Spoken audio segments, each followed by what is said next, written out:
ಗದಗ ಜಿಲ್ಲೆ ರೋಣ ಪಟ್ಟಣದ ಗುರುಭವನದಲ್ಲಿ ಶಿವಶರಣೆ ಹೇಮರೆಡ್ಡಿ ಮಲ್ಲಮ್ಮ ದೇವಸ್ಥಾನದ ಅಡಿಗಲ್ಲು ಸಮಾರಂಭ ಹಾಗೂ ಜಯಂತ್ಯುತ್ಸವ ಕಾರ್ಯಕ್ರಮವನ್ನು ನೆರವೇರಿಸಿದರು. ಕಾರ್ಯಕ್ರಮದ ದಿವ್ಯ ಸಾನ್ನಿಧ್ಯವನ್ನು ಪರಮಪೂಜ್ಯ ಶ್ರೀ ಜಗದ್ಗುರು ಶ್ರೀ ಫಕೀರ ದಿಂಗಲೇಶ್ವರ ಮಹಾಸ್ವಾಮಿಗಳು, ಶ್ರೀ ಫಕೀರೇಶ್ವರ ಭಾವೈಕ್ಯ ಪೀಠ ಶಿರಹಟ್ಟಿ ಸಮ್ಮುಖವನ್ನ ಪರಮಪೂಜ್ಯ ಶ್ರೀ ಬಸವರಾಜ ಶರಣರು, ಶ್ರೀ ಮುಗಳಖೋಡ ಯಲ್ಲಾಲಿಂಗೇಶ್ವರ ಶಾಖಾಮಠ ಅಬ್ಬಿಗೇರೆ ಕಾರ್ಯಕ್ರಮದ ಅಧ್ಯಕ್ಷತೆಯನ್ನು ಜನಪ್ರಿಯ ಶಾಸಕರಾದ ಸನ್ಮಾನ್ಯ ಶ್ರೀ ಜಿ.ಎಸ್. ಪಾಟೀಲ್ ಅವರು ವಹಿಸಿದ್ದರು. ಮುಖ್ಯ ಅತಿಥಿಗಳಾಗಿ ಕರ್ನಾಟಕ ರಾಜ್ಯ ಶಿವಶರಣೆ ಹೇಮರೆಡ್ಡಿ ಮಲ್ಲಮ್ಮ ವೀರಶೈವ ಲಿಂಗಾಯತ ರೆಡ್ಡಿ ಸಮಾಜದ ರಾಜ್ಯ ಅಧ್ಯಕ್ಷರು ಶೇಖರಗೌಡ ಮಾಲಿಪಾಟೀಲ್, ಶಿವಶರಣೆ ಹೇಮರೆಡ್ಡಿ ಮಲ್ಲಮ್ಮ ದಾವಣಗೆರೆ ಜಿಲ್ಲಾ ಅಧ್ಯಕ್ಷರಾದ ಡಾ ಕೊಟ್ರೇಶ್ ಬದ್ರಿ, ಧಾರವಾಡ ಜಿಲ್ಲಾಧ್ಯಕ್ಷರಾದ ಶ್ರೀ ರಘುನಾಥ್ ಗೌಡ ಕೆಂಪ್ಲಿಂಗನಗೌಡರ್, ಅದೇ ರೀತಿ ಮಹಾಶಾದ್ವಿ, ಶಿವಶರಣೆ ಹೇಮರೆಡ್ಡಿ ಮಲ್ಲಮ್ಮ ಸದ್ಭಾವನಾ ಪೀಠ ರೋಣದ ಆಡಳಿತ ಮಂಡಳಿ ಅಧ್ಯಕ್ಷರಾದ ಶ್ರೀ ಜಿ.ಎಸ್. ಪಾಟೀಲ್, ಉಪಾಧ್ಯಕ್ಷರಾದ ಶರಣಬಸನಗೌಡರ್ ಎಲ್. ಪಾಟೀಲ್ ಸರ್ಜಾಪುರ, ಕಾರ್ಯದರ್ಶಿಗಳಾದ ಅನಿಲ್ ತೆಗ್ಗಿನಕೇರಿ, ಖಜಾಂಚಿಗಳಾದ ಕುಬೇರಪ್ಪ ಗಡಗಿ, ನಿರ್ದೇಶಕರಾದ Bhimareddappa Reddar, Ashok Gadagi, Suresh S. Shirol, Jagadish S. Avareddi, Hanumantha Gowda Gadagi, Shrimati Annapurnamma, Shri G. Patil, Shrimati Shashikala S. Patil, Shrimati Lakshmi Gadagi, Shrimati Kasturi Bhimareddappa Reddar, ಪುರಸಭಾ ಮಾಜಿ ಅಧ್ಯಕ್ಷರಾದ ಶ್ರೀಮತಿ ವಿದ್ಯಾ ಎಸ್. ದೊಡ್ಡಮನಿ, ಬಿ.ಎಸ್. ರೆಡ್ಡರ್, ಪ್ರವೀಣ್ ರೆಡ್ಡರ್, ಕೃಷಿಕ ಸಮಾಜದ ಅಧ್ಯಕ್ಷರಾದ ಶ್ರೀ ಶಿವನಪ್ಪ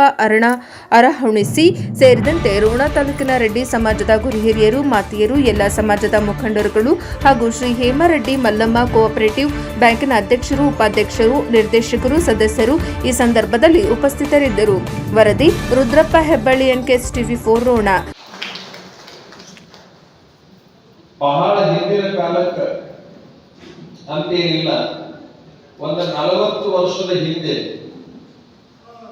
ಈ ರಾಜ್ಯದೊಳಗ ಹೇಮರೆಡ್ಡಿ ಮಲ್ಲಮ್ಮನ ನಾಟಕವನ್ನ ಪುಟ್ಟರಾಜ ಕವಿ ಗವಾಯಿಗಳವರು ಪ್ರಾರಂಭ ಮಾಡಿ ಹೇಮರೆಡ್ಡಿ ಮಲ್ಲಮ್ಮನ ಬಗ್ಗೆ ಬಹಳ ದೊಡ್ಡ ಜಾಗೃತಿಯನ್ನ ಮಾಡುವಂತಹ ಪ್ರಯತ್ನವನ್ನು ಮಾಡಿದರು. ಮುಂದೆ ಹೇಮರೆಡ್ಡಿ ಮಲ್ಲಮ್ಮನ ಪುರಾಣವನ್ನು ಎಲ್ಲಾ ಕಡೆಗೆ ಹಚ್ಚುವಂತಹ ಒಂದು ಸಂಪ್ರದಾಯ ನಡೆಯಿತು. ಕೇವಲ ರೆಡ್ಡಿ ಸಮಾಜದ ಹೆಣ್ಣು ಮಕ್ಕಳಲ್ಲ, ಈ ನಾಡಿನ ಪ್ರತಿಯೊಂದು ಸಮಾಜದ ಹೆಣ್ಣು ಮಕ್ಕಳು ಜೀವನದಲ್ಲಿ ಕಷ್ಟಗಳನ್ನು ಸಹಿಸಿಕೊಂಡು ಹೇಗೆ ದೇವತಾ ಸ್ವರೂಪ ಆಗಬೇಕು ಅನ್ನುವಂಥದ್ದನ್ನ ಎಲ್ಲರೂ ಕಲಿಬೇಕಾಗಿದ್ದರೆ ಅದು ಹೇಮರೆಡ್ಡಿ ಮಲ್ಲಮ್ಮನ ಜೀವನದಿಂದ ಮಾತ್ರ ಕಲಿಬೇಕು ಅಂತಹ ಪ್ರಯತ್ನವನ್ನು ಮಾಡಿದರು. ಅಷ್ಟೊಂದು ತಿಳುವಳಿಕೆ ಇಲ್ಲದೆ ಇರುವಂತಹ ಗಂಡನನ್ನು ಕಟ್ಟಿಕೊಂಡು ಬಹುಶಃ ದಕ್ಷಿಣ ಭಾರತದ ಒಂದು ಬಹುದೊಡ್ಡ ಕ್ರಾಂತಿಗೆ ಕಾರಣರಾಗಿರ್ತಕ್ಕಂಥವ್ರು ಅಂತಂದ್ರೆ ಹೇಮರೆಡ್ಡಿ ಮಲ್ಲಮ್ಮ. ಹೇಮರೆಡ್ಡಿ ಮಲ್ಲಮ್ಮನ ಶಕ್ತಿ ಅಂತದ್ದು ಅಂತಂದ್ರೆ ಗವಾಯಿಗಳ ಆಶ್ರಮ ಹುಟ್ಟುಕೊಂಡಾಗ ಅದಕ್ಕೆ ಬಲ ಇರಲಿಲ್ಲ. ವೀರೇಶ್ವರ ಪುಣ್ಯಾಶ್ರಮ ಪಂಚಾಕ್ಷರ ಗವಾಯಿಗಳು ಸ್ಥಾಪನೆ ಮಾಡಿದ್ರು, ಪುಟ್ಟರಾಜ ಗವಾಯಿಗಳು ಅದನ್ನು ಬೆಳೆಸಲಿಕ್ಕೆ ಪ್ರಾರಂಭ ಮಾಡಿದ್ರು. ಹೇಮರೆಡ್ಡಿ ಮಲ್ಲಮ್ಮನ ಹೆಸರು ಎಷ್ಟು ದೊಡ್ಡ ಕೆಲಸ ಮಾಡುತ್ತೆ ಅನ್ನೋದನ್ನು ನಮಗೆ ಹೇಳ್ಬೇಕಂದ್ರೆ ನಾಟಕವನ್ನ ಪ್ರಾರಂಭ ಮಾಡಿದ್ರು. ಹೇಮರೆಡ್ಡಿ ಮಲ್ಲಮ್ಮನ ನಾಟಕಕ್ಕೆ ಎಷ್ಟು ಹಣ ಸೇರಿತು ಅಂತಂದ್ರೆ ಬಹುಶಃ 60 ಎಕರೆ ಹೊಲ ವೀರೇಶ್ವರ ಪುಣ್ಯಾಶ್ರಮಕ್ಕೆ ಹಿಡಿದ್ರು ಅಂತಕ್ಕಂಥದ್ದನ್ನ ಈ ಸಂದರ್ಭದಲ್ಲಿ ನಾವು ಗಮನಿಸಿಕೊಳ್ಳಬೇಕಾಗುತ್ತೆ. ಒಂದು ಆಶ್ರಮದ ಬೆಳವಣಿಗೆಗೆ 60 ಎಕರೆ ಹೊಲ ಹಿಡಿಯುವಷ್ಟು ಹಣವನ್ನ ಬರೀ ಮಲ್ಲಮ್ಮನ ಚರಿತ್ರೆಯನ್ನು ಹೇಳಿದ್ರೆ ನಾವು ಮಾಡ್ಲಿಕ್ಕೆ ಸಾಧ್ಯ ಐತಿ ಅಂತಂದ್ರೆ ಈ ರೆಡ್ಡಿ ಸಮಾಜದ ಜನ ವಿಚಾರ ಮಾಡಬೇಕು. ಹಾಗಾದ್ರೆ ಮಲ್ಲಮ್ಮನನ್ನ ನಾವು ಹೆಂಗೆ ಬಳಸಿಕೊಳ್ಳಿಕ್ಕೆ ಸಾಧ್ಯ ಐತಿ ಅಂತಕ್ಕಂಥದ್ದನ್ನ ಅರ್ಥ ಮಾಡ್ಕೋಬೇಕು.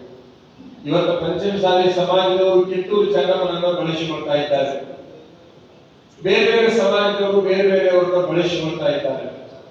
ಹಾಗೆಯೇ ಈ ಸಮಾಜ ಯಾವುದೇ ಪರಿಸ್ಥಿತಿ ಒಳಗ ಮಲ್ಲಮ್ಮನ ಒಂದು ನಾಮಸ್ಮರಣೆಯೊಂದಿಗೆ ಮಲ್ಲಮ್ಮನ ಜೀವನ ಆದರ್ಶಗಳೊಂದಿಗೆ ಈ ಸಮಾಜವನ್ನ ಕಟ್ಟಬೇಕಾಗಿದೆ. ಮಹಿಳಾ ಮನೆಗಳಿಗೆ ಒಂದು ದಾರಿ ದೀಪವಾಗಬೇಕಾಗಿದೆ ಅಂತಕ್ಕಂಥದ್ದು ನಮ್ಮ ಭಾವನೆ ಅನ್ನುವಂಥ